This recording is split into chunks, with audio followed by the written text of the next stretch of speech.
Sejam bem-vindos a mais um episódio do podcast Os Panenka, 7ª temporada deste podcast do 78. O meu nome é João Blanco e ao longo do ano vou estar aqui com o Rodrigo Canhoto, com o João Gil e com o Miguel Rocha.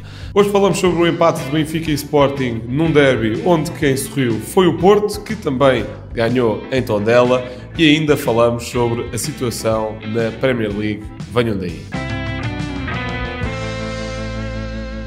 Começamos este episódio com prendinhas da Sport TV, que abrimos em Reels e vão lá explorar um bocadinho melhor, mas no fundo a Sport TV aqui nos dá uma lembrança natalícia, o que nós agradecemos muito. Não temos passado aqui o cartão da Sport TV, não porque a parceria terminou, mas sim porque o Spotify ainda nos ia chatear com problemas autorais e isso há de ficar resolvido. Mas acho que é sempre bom relembrar que os jogos importantes, no fundo, o que interessa vê-se na Sport TV, e acho que podem concordar com isto, não é? Por acaso, algo que não interessou daí não ter passado na Sport TV foi um derby jogado na Luz. Portanto, Gil, no canal 37. No canal 37, que não estava a funcionar para alguns, não é? Gil, em primeiro lugar, queria te perguntar se o teu canal 37 estava a funcionar e o que é que achaste do jogo? Olha, não sei se o meu canal 37 estava a funcionar porque não vi o jogo em casa. Estava a dizer que estavas a ser Inácio. Não. Não vi o jogo em casa, portanto não vi noutra televisão. Se calhar era o canal 11. 11 também não dá, mas um canal por aí. Um bocadinho de Costa a comentar o derby. Queria, por favor. Acaba por ser um derby não muito bem jogado, ou seja, não com grande nota artística, mas um derby intenso, rasgado, como devem ser todos. E apesar de tudo, um derby entretido. O Benfica acaba por se bater melhor do que aquilo que eu estava à espera. Eu vinha com alguma desconfiança. Obviamente não estava tão pessimista como tu, que acho que chegaste a dizer 3-0, uma coisa assim para o Sporting. Não estava assim tão pessimista, mas achei que ia ser um jogo muito complicado. A tática dele resultou. Exato. Mas achei que ia ser provavelmente íamos perder. Mas não foi isso que aconteceu. E diga-se de passagem, na minha opinião, muito por mérito do próprio Benfica, na forma como decidiu colocar-se à disposição do jogo.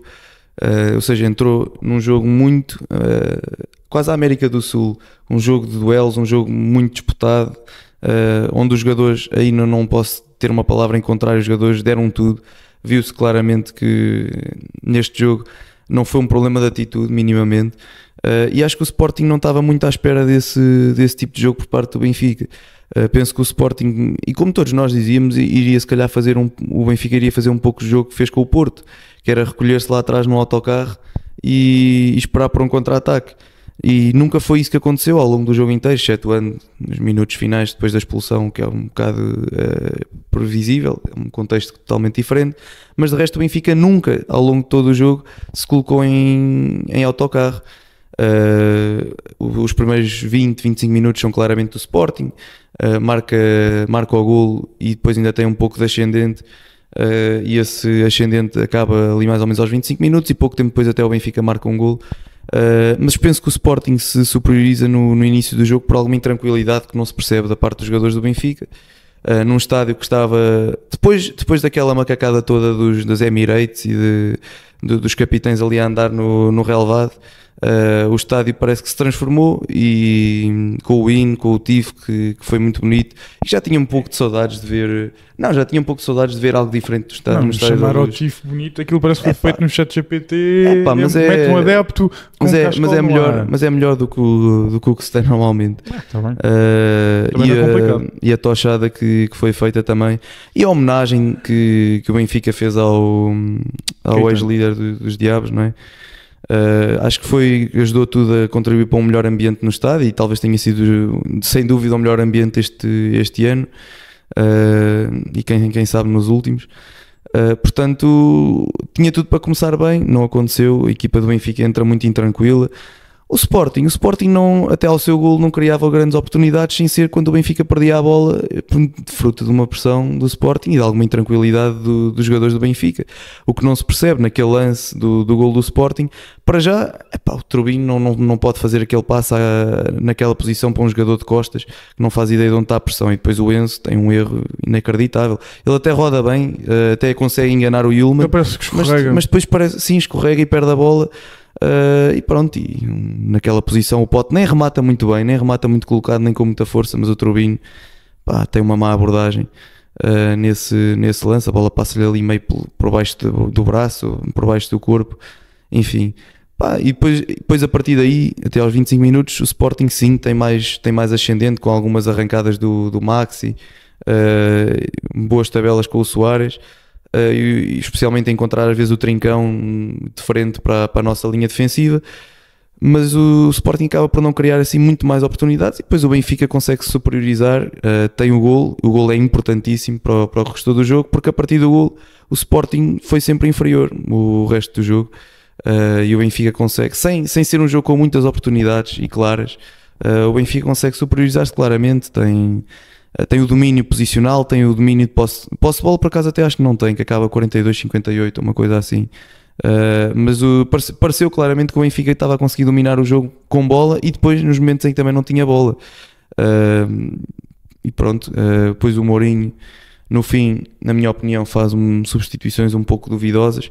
Claramente o Benfica já se estava a ver que estava a ser superior, que estava a conseguir dominar o Sporting, e Mourinho não aproveitou, não cavalgou esse domínio para procurar a vitória. Mourinho, resignado e se calhar com mais medo de perder do que empatar, decide fazer substituições. Por exemplo, o Auschwitz devia ter saído, não faz um bom jogo. O Auschwitz deveria ter saído provavelmente para a entrada do Prestiano e não o Sudakov.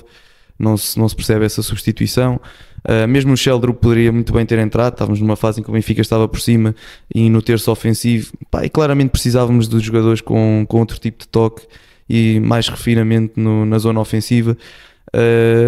O próprio Ivanovic acaba por entrar bem, mas também há logo a expulsão, portanto não se vê exatamente qual é que é a sua... acaba por puxar muito bem à esquerda, que acaba por ter 3 ou 4 desarmes bastante importantes. Sim, portanto vimos mais o Ivanovic nesse estilo do que propriamente em ataque.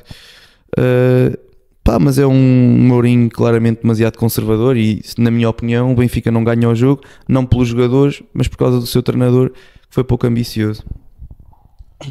Passando um bocadinho para o Sporting antes de passar a bola ao Canhoto, eu concordo em parte com a tua análise, não concordo nos motivos, ou seja, tudo o que disseste relativamente ao jogo em si eu concordo, mas não concordo com os motivos. Ou seja, eu acho que é um ponto que é muito melhor para o Benfica do que para o Sporting, em primeiro lugar, porque a partir do momento... Discordo totalmente. Não, a partir do momento em que jogas um derby, acho que o favorito é o que parte à frente no campeonato, primeiro. Segundo, acho que antes do jogo, qualquer pessoa que acompanhe futebol ia dizer que o Sporting já vai jogar melhor que o Benfica.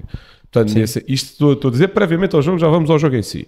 Portanto, olhando para isto e diz, há um empate, acho que serve melhor ao Benfica. Não, o Benfica acabou de ficar fora de luta pelo título. 8 pontos em dezembro. Mas o mais expectável seria o Benfica perder o jogo. Por toda a situação, ou seja, porque aí há 2 semanas o Benfica vinha numa má espiral. Certo. A questão é, estás a tirar o contexto pelas do lesões jogo. Também. O contexto do jogo, o Benfica tinha de ter ganho e não aumentava a esperança. Não, mas eu acho, por exemplo, eu acho que o Sporting perde 2 pontos, honestamente. Eu acho que é muito mérito do Sporting. Certo, o Benfica perde a luta pelo título. Está bem, mas o que eu estou a dizer é, pegando o contexto do jogo, acho que é de mérito do Sporting e não muito imenso mérito do Benfica. Porque eu acho que o Sporting tinha mais do que já deste um salto. Não, porque está bem, certo, mas antes do jogo era aquilo. E eu acho que, pelo contexto antes do jogo, o Sporting perde claramente 2 pontos. E acho que pelo contexto do jogo, o Sporting também perde claramente 2 pontos. Por culpa própria. Porque acho que o Sporting tinha muitos mais recursos individuais do que o Benfica, até para sair do banco. Só que, concordo. Aí, nesse caso, o Rui Borges também mexe um bocado tarde. Só que eu vi muita gente a criticar, a dizer que o Rui Borges não foi ambicioso. Eu discordo. Eu sinto é que estes jogadores, quando chegam a jogos grandes, se encolhem. Se nós formos ver o único jogo grande deste ano que o Sporting não ganha, e o Sporting continua sem ganhar um único jogo grande este ano, um único a nível interno, e Champions vou pegar na Juventus e no Nápoles, que são os caras mais exigentes. O Sporting continua sem ganhar nenhum. E eu acho que só num é que consigo culpar a estratégia do Rui Borges, foi contra o Braga. Tu não culpas o treinador, mas a mentalidade que ele dá é, e tu ouviste na conferência de imprensa, eu prefiro ganhar todos os jogos pequenos e perder estes e no fim sou campeão. Certo. Também não transmite propriamente uma mensagem de ambição. Não ajuda, mas nota-se que os jogadores do Sporting não chegam a estes jogos e os riscos que correm contra outras equipas não correm. E a partir do momento em que não corres riscos, jogas os passos pela certa, é só trocar da bola do lateral direito para central para o lateral esquerdo e esperar que alguém faça alguma coisa quando ninguém vai fazer porque está toda a gente no mesmo mindset, o mindset é errado, evidentemente que o adversário cresce. Porque o Benfica em si não teve grandes ideias ofensivas no jogo, até a própria segunda parte, onde o Benfica, e concordo, teve domínio posicional do jogo, o Sporting não criou nada, o Sporting não remata na segunda parte à baliza sequer. O Sporting remata, passa 70 minutos sem rematar. Pronto, não remata. Sim, concordo, mas a realidade é que se formos ver as grandes oportunidades do Benfica, tirando as do golo, estou a focar mais na segunda parte, também não são assim tão claras quanto isso. Há uma regada do Richard Rios boa, e de resto, são remates de longe que o Rui Silva encaixa. Tens uma grande oportunidade numa bola parada, que até é um enorme corte do Soares, que senão o Barreiro da boca da baliza marcado. Mas, por exemplo, estamos a falar de um lance que não deu remate. Sim, Pronto, mas sim, concordo, seria uma boa oportunidade. Aqui o tema, por exemplo, acho que não foi a organização defensiva, acho que o Sporting até defendeu o QB bem, acho que faltava risco na frente, acho que houve esse risco no início, porque o Sporting estava a ganhar confiança, porque estava muito bem organizado a pressionar, por exemplo, ganhou umas bolas lá à frente. Depois também há lance que o Sporting define muito mal. Há um lance do Trincão, onde o Trincão conduz o corredor central, há o Morita completamente aberto à esquerda e ele consegue passar para a direita, o Morita ficaria muito provavelmente isolado, apesar do Morita também não ser propriamente um velocista. Há um lance do Soares, que também a nível de arbitragem é um bocado duvidoso, mas onde o Soares define muito mal, tem de rematar e acabou, porque depois evidentemente tirando o António Silva da frente, e isso faz, claramente que ia chegar o central da cobertura também, ele não ia ter espaço para decidir, nem espaço nem tempo, e o Sporting acho que não mata o jogo na primeira parte porque não quis. E é tão simples quanto isto. Não é na primeira parte, nos primeiros 20 minutos. No que seja, bom, os primeiros 20 minutos de jogo acontecem em que momento? Certo, mas olha, só a utilidade do Soares é aos 40 minutos. Está bem, mas os aí estava 1-1, não é? Aí podia não matar o jogo. O espaço do Sporting que é superior é 20 minutos, ponto. Ponto. Mas a realidade não matava o jogo. O Benfica, quando teve esse domínio posicional do jogo, eu não sinto que fosse superior a nível de oportunidades. Que o Benfica em si, as grandes oportunidades, tem a do golo. Tal como o Sporting, atenção, o Sporting, quando eu estou aqui a falar de momentos para matar o jogo, são nesses tais momentos onde não houve o tal risco. Esse lance do Trincão, onde é que está o passo morto? Não está. Nesse lance do Soares, onde é que está o remate? Não está. É esse ele tentou rematar. Não, mas depois de tomar a decisão errada, a meu ver. O Sporting, eu acho que chega a estes jogos e os jogadores se encolhem muito. Se contra o Braga, acho que posso culpar um bocadinho o Rui Borges, por causa acho que a abordagem foi demasiado conservadora. Contra o Porto é preciso dar mérito do outro lado, porque era um adversário que vinha mega motivado e acho que a malta cá em Portugal também ainda não sabia propriamente como anular. Agora que a malta já sabe, eles vão apanhar o calendário um bocadinho mais fácil, não é? E equipas com menos recursos, com menos orçamento, tudo normal. De resto, o Sporting volta a entrar num jogo de... Olha, adorei a expressão que tu usaste, um jogo estilo América do Sul com o Benfica, o que é um erro gigante. Na Supertaça foi igual. Na Supertaça o Sporting fica fora do jogo, porque a partir do momento em que o Benfica se vê a ganhar, não é só por causa do antijogo, é porque entraram na cabeça dos jogadores do Sporting e isso não pode acontecer. Não digo que tenha sido tão claro neste segundo jogo, mas também foi. Acho que, por exemplo, tirar o Pote nesse sentido foi bom, porque o Pote só ia estar lá a destabilizar lá dentro. Tal como destabilizou cá fora. Olha, não é? Um grande exemplo é o Maxi. O Maxi estava de cabeça perdida completamente. Não, mas não acho. Por exemplo, achei que ele estivesse na Supertaça, não achei que estivesse cá. Aliás, o Maxi para mim é longe o melhor do Sporting. É aquele que não se encolheu, é aquele que ia aos duelos, é aquele que progredia com a bola, que tentava acrescentar. Acho que o Alisson também podia ter entrado muito mais cedo. Os 5 minutos que o Alisson está lá dentro cria mais equilíbrios do que o Trincão, o Kenda e o Geni juntos. O Kenda foi horrível. Não, muito mal. Pronto, e acho que o Sporting perde 2 pontos e para já acho que a luta do campeonato está...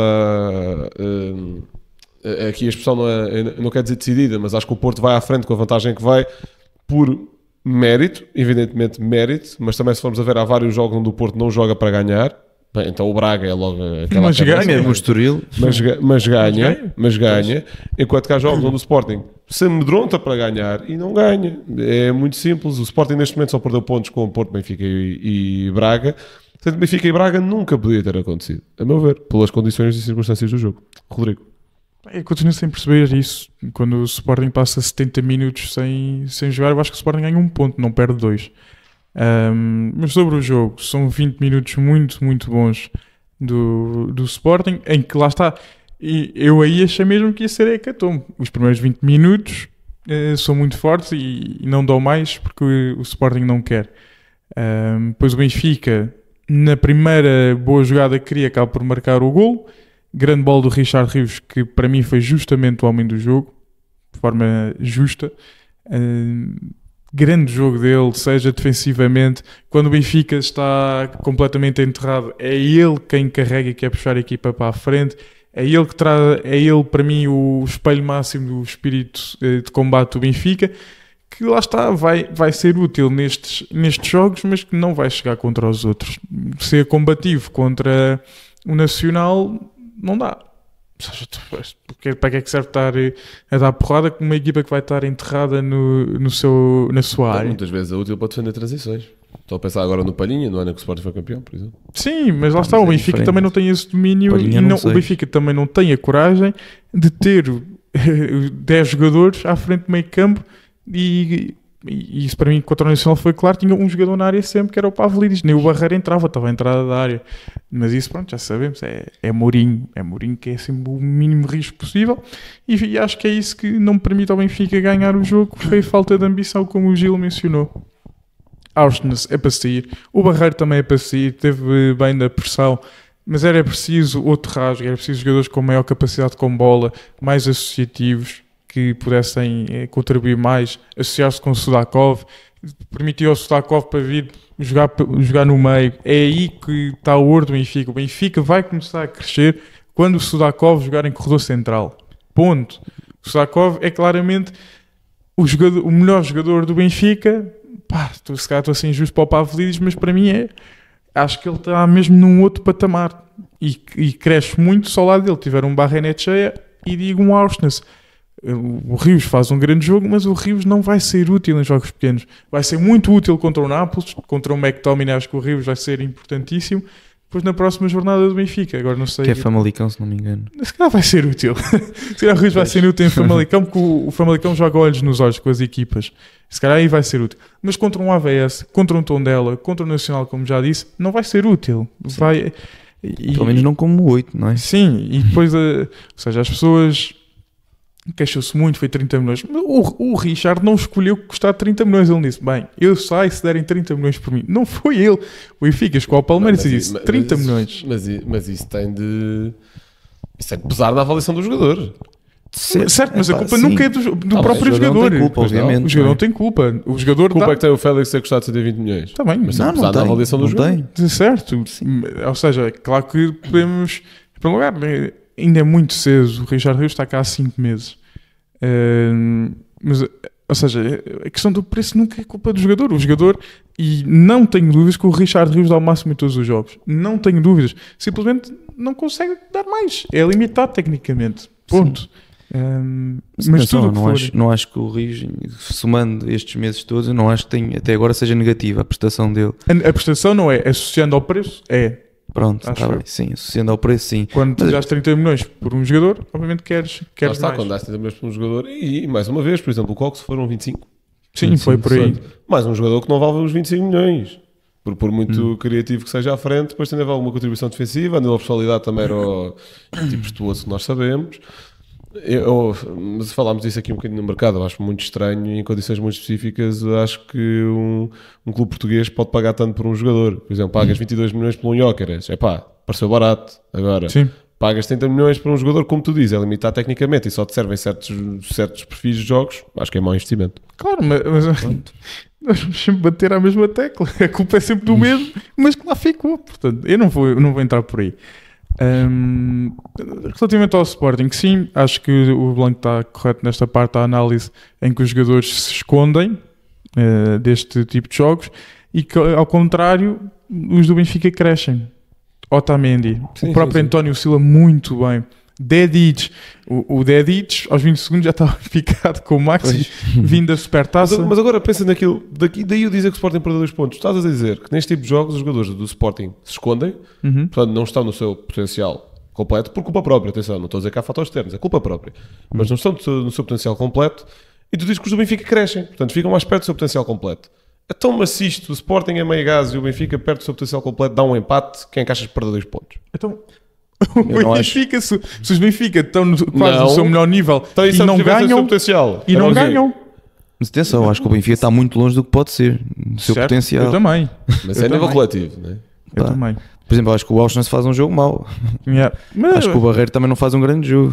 o Barreiro serviu para pressionar. Essa viola Luxemburgo. A própria pressão do Benfica, acho eu, não é propriamente inteligente.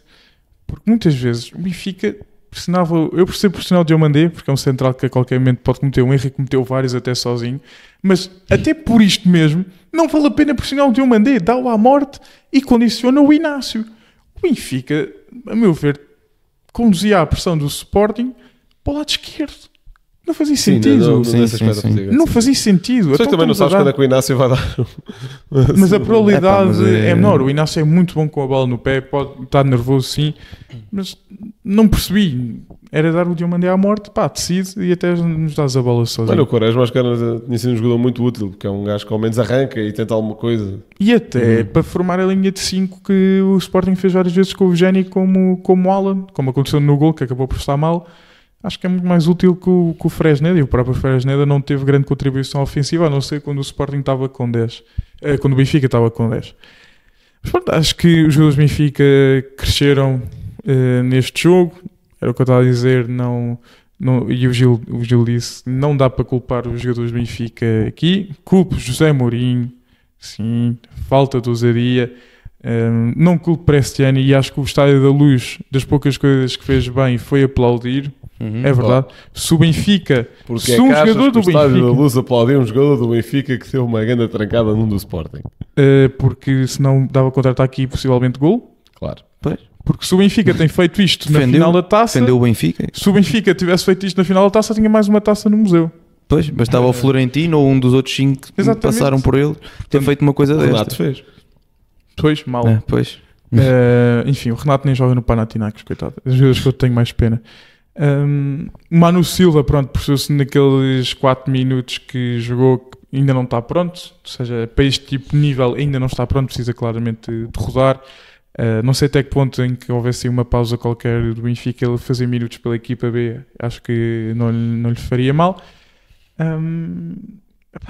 Ivanovic foi para inglês ver. Fez uns cortes, não é como estavas a Não, dizer. o Ivanovic entra bem, mas já lá está. Falta de ambição, e mantenho aquilo que disse: o Mourinho nunca vai fazer parte da solução do Benfica, porque não vai servir na grande maioria dos jogos. Nestes pode servir, sim, porque prepara bem e acho que consegue motivar os jogadores. Em jogos pequenos vai ser sempre um suplício, e o Mourinho esquece que ele tenta dizer: estamos no Benfica, há jogadores que não sabem o que é o Benfica, mas ele também não. Ele não sabe. Os adeptos do Benfica, e viu-se, não ficam contentes, por mais que seja estratégico e bem. O Turbino está com a bola 7 segundos, já estão a assobiar. E eu sei, ou seja, pessoas que vão para lá da emoção percebem que é estratégico. É tentar atrair algum jogador do Sporting para libertar na pressão. Porque o Sporting fazia aquele quadrado à volta do Barrenete cheia propositadamente. Porque 2 podem saltar aos centrais e ao lateral, e depois 2 podem ir no Barrenete cheia ou encaixar nos médios do Benfica. O Turbino está com a bola estratégico. É preciso que alguém salta. Mas os adeptos do Benfica estão fartos, não querem esperar, querem ganhar, querem ambição, que não têm tido desde que Rui Costa é presidente. Não há ambição. E esquecem-se que os adeptos do Benfica, sim, dizem que vai ficar 7-0 em todos os jogos, porque é para isso que lutam, é para isso que acreditam. E por mais irrealista que seja, eu acho que o próprio Mourinho não percebe esta realidade. Para o Benfica não basta ganhar 2-0 a um Casa Pia, até porque não ganhou. Mas não basta estar 2-0, sobretudo no Estádio da Luz, onde o Benfica já concedeu 4 empates este ano. 4 empates para o campeonato. O Benfica está invicto no campeonato. O Benfica está invicto no campeonato. Mais um para o Guinness. Exato. Vem e para o Benfica disse, depois emolduram lá: fomos 3º lugar invictos. E por isso nunca vai chegar. Por isso eu espero bem que o Mourinho faça até o final desta época e tchau. É que eu acho que o problema não é o Turbino estar com a bola mais de 5 ou 6 ou 7 segundos nos pés. Eu acho que o problema é Mourinho, na altura das substituições, não transmitir à equipa a ideia de vamos ganhar o jogo. Eu usei o exemplo do Turbino para justificar alguma irracionalidade por parte dos adeptos do Benfica. E lá está. Bem, e se calhar se fosse o Samu naquele momento, arranjaria um passo de morte que pudesse quebrar linhas do Sporting, que o Samu aí dá 1000-0 ao Turbino. O que eu estou a criticar é muitas vezes a falta de ambição, sobretudo nos jogos pequenos, e que já nos custaram caro muitas vezes. Certo, mas eu acho que isso aí está inerente quase à personalidade do próprio Mourinho. Claro que sim. E isso eu duvido muito que vá mudar. Ou seja, eu acho que ele tem a noção de onde é que está, mas não sei se ele está com vontade de mudar a sua estratégia e o seu pensamento e adequar-se ao sítio onde está. Isso é que é a minha dúvida. Portanto, é uma questão de vermos. Se o Mourinho conseguir adaptar-se, o que eu duvido, acho que poderá ter um lugar, mas provavelmente não vai acontecer. Sobre o Porto. Sobre o Porto, é um jogo QB do Porto. O Tondela consegue equilibrar muito bem o jogo até à meia hora, sem criar oportunidades de perigo, mas o Porto também não as criava. A primeira oportunidade de perigo surge por erros, que é o gol anulado ao Moura, por erros consecutivos do Tiago Manson, que perde a bola para o Froholt, depois perde com o Samu, perde várias vezes a bola, depois dá esse gol que é anulado ao Porto. Tem aquela também boa oportunidade em que os dois centrais do Tondela iam fazendo autogol, que chutam a bola um contra o outro, e é uma grande defesa do Bernardo. Depois chega um outro aspecto que o Porto é fortíssimo este ano na bola parada, muito bem trabalhada a bola parada, mas eu não percebo como é que os jogadores do Tondela deixam o Samu, não é propriamente pequeno, não é? 1,93 m, sozinho no lance de bola parada. O Bednarek ganha bem e acaba por... eu acho que foi o Bednarek que acaba por assistir. O Samu não aparece aqui, a assistência deve ter tocado em alguém, mas eu acho que é o Bednarek que ganha o primeiro lance. E depois, logo a seguir, na reposição de bola, o Bernardo acaba por cometer um dos poucos erros que tem na Liga. Acho que o Bernardo é claramente um dos melhores guarda-redes da Liga. E o William aproveita bem e acaba por marcar o 2-0. E sabemos que o Porto também é uma equipa cínica, mas a diferença é que não se deixa empatar, aguenta bem também em bloco fechado, um bloco mais baixo. E depois acabou por gerir um bocado o jogo o Farioli, tendo o Borja Sainz, o próprio Pablo Rosário, o Denis Gul, o Alarcón. O Tondela do Bachi acho que vai ser uma equipa que vai dar mais trabalho do que dava o do Vieira, porque o Vieira, lá está, tinha a ambição de querer jogar bem, querer ir para cima. E por isso, o Bachi não, o Bachi vai ser sempre lá atrás, tentar ganhar um ponto numa transição. O Maranhão até teve bem. O gol anulado ao Tondela para mim é bem anulado, só que ele acaba por já não lembro quem foi o central, mas acaba por dar uma cotovelada ao Francisco Moura e ainda atropela o Froholt, portanto 2 faltas num. Apesar de ser um grande chapéu ao Diogo Costa. Mas pronto, acho que o Porto vai ser isto, uma equipa capaz de se adaptar, sem grande imaginação. O próprio Moura muitas vezes encostado quase aos defesas do Tondela, e acho que isso castra completamente o Moura.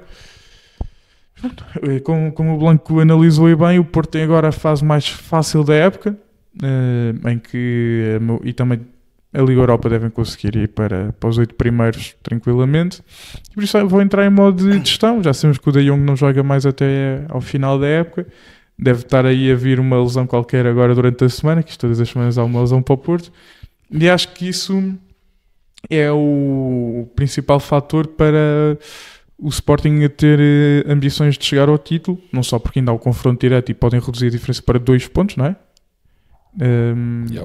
E aí, havendo um Benfica-Porto, ainda pode abrir esperança, e até mesmo o Braga. E é isto, ou seja, não só o que aconteceu o ano passado com o Farioli na Holanda, com o Ajax, também traz sempre alguma esperança, querendo ou não, e também o próprio treinador deve tremer um bocadinho, porque é muito complicado tu, de um ano para o outro, perderes 9 pontos de vantagem e não sentires isso em algum momento. E as constantes lesões, vamos ver se o plantel do Porto é curto, se chega alguém agora em janeiro, senão isto parece estar muito bem encaminhado para o Porto. Gil, achas que a solução para as várias lesões do Porto é a Unilabs? É o quê? É Unilabs. Não, eu dou milagres. Não tinha percebido o que tinhas dito mesmo. Não, acho que a solução para as lesões do Porto é o Dr. Também não é o Dr. Milagres, mas não sei. Esse também não tem aparecido muito ultimamente. Não, eu acho que o Porto, sinceramente, vamos ver de facto se há uma hecatombe no Porto. Se acontecer, o tal momento de um empate ou derrota contra uma equipa mais pequena. Acho que aí sim vamos sentir de facto, e Farioli vai sentir, pelo que tu estavas a dizer, Rodrigo, pelo que se passou no ano passado. Até lá, isso não acontecer, penso que o Porto será campeão. Mas estou expectante, porque nesta fase vemos claramente um Porto, talvez o pior Porto da temporada, da época, nas últimas já 2-3 jornadas. E não esquecer da derrota contra o Vitória para a Taça da Liga, que tendo um contexto diferente por ser precisamente para a Taça da Liga, não deixa de ser uma derrota. E penso que é a primeira da fase do Farioli, ou não? De competições nacionais, é? Pois, ele já tinha perdido para o Nottingham. Mas pois. acho que até foi um favor. Pois. Sim, completamente. Certo, mas de qualquer forma, acho que nenhum adepto gosta de ver o seu clube a perder, não é? Digo eu. Portanto, eu acho que o Porto neste momento, para além de tudo o que nós já temos elogiado de pressão, de resiliência, o Porto tem uma coisa que acho que pouca gente fala, que é uma estabilidade defensiva e uma capacidade de fechar o bloco atrás, que também é muito, muito acima do normal para se calhar para uma equipa grande, digamos assim. Por exemplo, não reconheço isso, ok, se calhar reconheço ao Benfica, mas isso é quando mete 11 jogadores atrás da linha da bola, por exemplo, como fez contra o Porto. Não reconheço isso ao Sporting, essa capacidade de fechar tão bem e de se colocar lá atrás. O Sporting raramente se coloca lá atrás. Certo, e quando se coloca acho que normalmente não dá muito bom resultado. Grandes, normalmente. Pois. Portanto, eu acho que o Porto, especialmente ali, tendo em conta a sua linha defensiva, com aqueles dois centrais, o Bednarek e o Kivior, está muito sólido defensivamente, sofre poucos golos, e acho que essa é outra das chaves para este momento do Porto, em que está com menos fulgor ofensivo, e se calhar basta-lhe marcar um golinho e consegue segurar a vitória. Portanto, acho que esse é outro dos pontos muito positivos do Porto Farioli. Mas vamos ver, estou expectante para caso apareça um empate ou uma derrota para o campeonato, como é que será a reação do Porto. A seguir penso que é isso que vai definir se serão campeões ou não. Certo, passamos então para as rubricas. Não queres dar uma pincelada na Premier League? É que isto está mesmo muito... Eu sei que não estava no plano, mas é que isto está muito interessante. Queres falar da Premier? Então o que é que queres falar da Premier? Queres falar da Hecatombe? Aliás, eu ainda falei do Porto.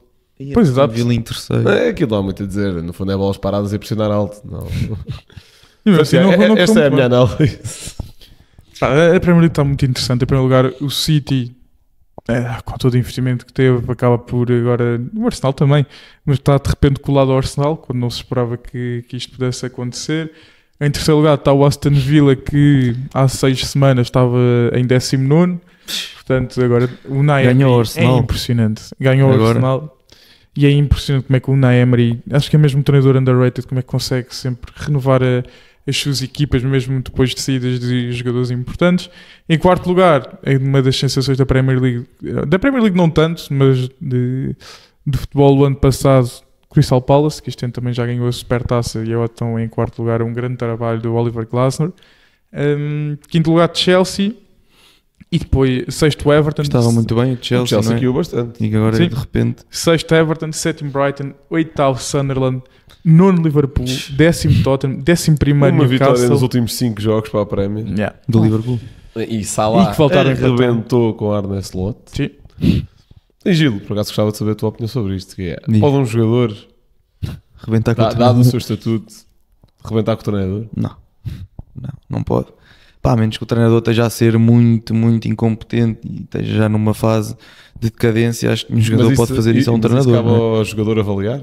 Não, mas um jogador obviamente pode ter a sua opinião e pode dá-la dentro do balneário. Agora extravasar para cá para fora acho que não é muito... Foi extravasado de uma forma bastante clara e óbvia. Pois, eu acho que isso aí não pode acontecer.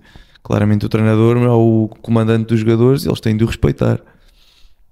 Mas depois é absurdo como é que do 13º lugar até ao 4º lugar vão 6 pontos. É que isto basta... Uma frase que ouvi ontem: o ponto está muito caro também na Premier League. O ponto está muito caro na Premier League. Hoje o United, se ganha, cola com o Chelsea em 5º lugar e o United está em 12º. Portanto, isto aqui é mesmo... Vai jogar contra o último classificado da Premier League, que é o Wolverhampton, portanto claramente que vai perder contra o... Estamos aqui a falar de uma equipa que tem 0 vitórias e 2 empates. 7 golos marcados, 29 sofridos. Não é a pior defesa do campeonato, isso ainda é o Burnley, com 30, mas o Burnley marca muitos mais golos. Acho que pronto, aqui a luta para o Wolverhampton acho que está condenado. O Burnley, Sunderland é que está a fazer uma campanha muito, muito surpreendente. sim, Verdade. sim. E o próprio Everton também a reconstruir-se muito a partir do pontapé para a frente e também bolas paradas. Quem é que é o treinador? Super O Sandage? Grealish. Não. Não, Não. é o... Isso é do Nottingham, acho eu. Pois Bolas. é. Quem é que é o treinador do Everton? O Moyes, David Moyes, acho eu. Ah, o David O Moyes. Moyes. Muito bem. Atenção ao Leeds, David também tem Moyes. dois últimos jogos. Um empate em que estava 3-3 em que estava a perder 2-0. Mas é o contra o Leeds Liverpool, não conta. contra o Liverpool, e outro jogo antes ganhou também. Foi ao City. Foi ao City. Foi ao City. Agora estou Não tenho a certeza, mas Foi ao foi um bom Chelsea. Foi ao jogo. Chelsea. Depois 3-0, não foi? Yeah. Pois. 3-1. 3-1. E exatamente, eles estão empatados com o City e depois o City marca aos 90 com Mas o eles Foden. perderam com o City assim num jogo meio louco. Mas pronto, acho que é a melhor liga do mundo. Eu tenho aqui um bocadinho pena do Fulham. Acho que é uma equipa que é treinada para mais. É falta de investimento. E Guardiola elogiou muito Marco Silva. Sim, que estava a levar 5-1 e de repente o jogo acaba acho que 5-3 5-3, ou acho eu. 5-3. Sim, por acaso eu acho que foi 5-4. Digo já, confirmo já. Perderam agora com o Palace, foi 5-4, exatamente. Pois. Palace em lugar de Champions. Sim, quarto lugar. E acho que é mesmo. Palace é uma Será boa que é equipa. desta que vão à competição europeia para o qual se qualificam? Vamos ver se o Lyon não está ali embrulhado em França. Não sabe, melhor liga do mundo. Estou muito curioso para ver o United hoje à noite. São acho tudo grandes jogos. O Wolverhampton condenado, acho que não há propriamente salvação para isto. Burnley, vamos ver, acaba por ter algumas individualidades interessantes. O West Ham ainda pode entrar aqui na luta com o Forest, com o Leeds. Acho que depois o Brentford é que deve acabar por ali. E depois do Bournemouth para cima, isto vai ser uma embrulhada muito gira de ser até ao final. Mas atenção, que apesar do Nottingham estar em 17º, nos últimos 5 jogos tem 3 vitórias. Portanto, o Xandai está aqui a operar uma recuperaçãozinha. Sim. Este fim de semana jogaram contra quem? Foi Brighton e Ewell. Que levaram um golo aos 90. Não, isso foi o Bournemouth, ou não? Não, o Bournemouth ficou 0-0 com o Chelsea. Foi? Foi. Não, o dia 6 de dezembro o Nottingham perdeu 3-0 com o Everton. Eu sabia que tinham perdido. Está aqui. Está. Verdade, é verdade. Perderam 3-0 com o Everton. O Bournemouth empatou com o Chelsea. Era isso que eu estava-me a confundir. Mas pronto. Mais algum, Foi isso, foi. mais algum ponto sobre a Premier? No sábado. Não, acho que vai ser muito giro até ao final. Só espero que o Arsenal não seja campeão. Sentes vai ser uma disputa tipo a Fórmula 1, Rodrigo? Quer dizer, pode acontecer no futebol a equipa com mais vitórias acabar por não ser campeã. Se perder os outros todos e depois a outra equipa não ter tantas vitórias, mas empatar tudo. Nota-se muito quem é o piloto do Rodrigo. Claro. Bem, É um vamos passar ressabiamento. então para as rubricas. Horrível. Eu trago que nesta temporada o Porto já marcou 7 gols de pontapé de canto em 13 jornadas, sendo que nas 2 épocas anteriores os Dragões tinham marcado 8 gols na sequência de um canto em 68. Portanto, eu acho que é um rácio de aproveitamento nadinha ligeiramente melhor. E é engraçado perceber como é que as tendências evolutivas do jogo lá fora depois passam cá para dentro. Portanto, o Porto está a roubar muita coisa ao Arsenal a nível de prioridades dentro do modelo de jogo. Bola parada, pressão alta. Depois, a nível de circulação de bola, não é de toda a melhor equipa do campeonato, mas a nível de global é claramente a mais eficaz. Inclusive é roubar jogadores. Ok. Kivior. Já Por percebi. exemplo. Não, já percebi. o que Ele trouxe as bolas paradas todas lá em PDF. Vinha no contrato, olha, rouba aí uma pen. Com tudo. Gil, tu traz aí a tua declaração que eu até tenho. Pois, eu estou aqui a ver uma imagem e até tenho medo do que é que vem aí. É de Rodolfo Reis, não costumo trazer declarações deste senhor, mas ele diz: como é que o Benfica quer ganhar jogos quando joga com 5 médios? E nós não tocamos muito neste assunto, mas Como é que o Benfica não consegue tocar a bola quando joga com 5 metros? É um pouco verdade. Quer dizer, pronto, lá está, é a história de Mourinho e da sua ambição. Quando eu digo que Mourinho jogou para o empate, está aqui mais uma prova. É verdade que nem sempre jogar com 5 médios quer dizer que estamos a jogar para o empate, mas quando estamos a jogar com um segundo avançado chamado Leandro Barreiro, acho que estamos claramente a jogar para o empate, e com o Austin de um lado e Sudakov do outro, em lugares de extremos, ou vá médios ala. Acho que diz tudo. Portanto, acho que Mourinho deveria ter apostado nem que fosse colocar Sheldrup ou para este ano e de início, acho que teria sido mais agitador para o próprio jogo. Mas a realidade é que ele também só tem essas duas opções para extremos. Aí o Certo, Rodrigo mas tem o Rodrigo Rego também. Mas pronto, olha, por exemplo, há a eterna questão do João Veloso também, não é? Que poderia muito bem ter jogado. Man of the match no jogo de equipa B este fim de semana, grande gol. Pois, porque não ter jogado em vez sei lá, do Barreiro ou uma coisa assim. Foi homem do jogo, num jogo contra o Mourinho. Foi? Na Eusébio Cup. Na Eusébio Cup. Pois. João Veloso foi o homem do jogo. Certo, estás a falar do Barreiro. Não. Certo, Rodrigo. Ora bem, portanto, os meus roommates, portanto, partilharam casa em Inglaterra, não quer dizer que ele seja inglês. Um deles jogou com Falcão, Nolito, Fábio Coentrão, Pizzi, Moutinho e Agüero. Fez a sua formação no Benfica, em 2011-2012 vai para as camadas jovens do City, estreia-se inclusivamente na equipa do City em 12-13 com um gol, em 13-14 continua no City, 14-15 Lille, 15-16 vai para o Mónaco, mas ainda é emprestado ao Lille nessa época, mantém-se no Lille em 16-17, de 17-18 até meio da temporada 19-20 está no Mónaco, é emprestado ao Sevilha, ou melhor, é vendido ao Sevilha, o Sevilha em 2021 empresta ao Nice, depois empresta ao Olympiacos, empresta ao É o Rony Troyes. Lopes. Boa! Muito bem, grande Gil. Que Podias ter dito logo. na temporada... Não, mas eu adivinho o segundo. Ah, é? Então, deixa cá... Está aqui. Pensaste Onde vi Olympiacos. um segundo antes de mim, eu juro que eu ia dizer Rony Lopes, mas olha, faz parte. Portanto, este jogador começou a sua formação no Borca. Em 2010-2011 vai para o Partizan. 2011-2012, pronto, já perceberam, é no City que partilharam um balneário. 12-13 até 14-15 joga na Fiorentina. De 15-16 a 23-24 no Atlético. 24-25 Trabzonspor. 15-16 a quando? 15-16 a 23-24 e depois estas duas últimas temporadas está no Trabzonspor. Queres dizer só a nacionalidade? Vai ser bué da fácil. Montenegrino. É Savic. Portanto, eles jogaram juntos no Man City em 12-13 e depois ainda há aqui um Maicon, um Colo Touré,